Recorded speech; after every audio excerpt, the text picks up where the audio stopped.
আসসালামু আলাইকুম। রোম শহরের দক্ষিণে আপনার বিয়া জার্দিনো এবং বিয়া কাসলিনের মধ্যে যারা আছেন খুব সতর্কতা থাকবেন, কারণ বিয়া জার্দিনের পাশে যে পার্কটা আছে এই পার্কটার পাশে একটা বেঞ্জিনাইয়ের মধ্যে প্রচণ্ড আগুন লেগে পুরো এলাকাটা আতঙ্ক আছে।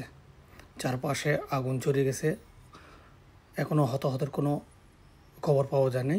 সম্ভবত ভিতরে অনেক মানুষ আটকে আছে। ওই পেট্রোল পাম্পের মধ্যে 3জন কর্মরত ছিল, জানি না তাদের কপালে কি আছে বর্তমানে। এবং আশেপাশে অনেক বাড়িঘর আছে। এখন ওই বাড়িঘরের মধ্যে যে মানুষগুলো আছে তাদের খবর এখনো পর্যন্ত পাওয়া যায়নি। এই দেখুন, একটা মানুষ ওনাকে ভিতর থেকে উদ্ধার করেছে আপনার ক্যারাবিন এবং পুলিশ। স্থানীয়রা ভিতরে দাও দাও করে আগুন চলতেছে। আশেপাশে যারা আছে সবাই সতর্ক থাকবেন। ওনাকে নিয়ে আসতেছে, মাত্র একজন উদ্ধার করলো, কিন্তু ভিতরে আরও অনেক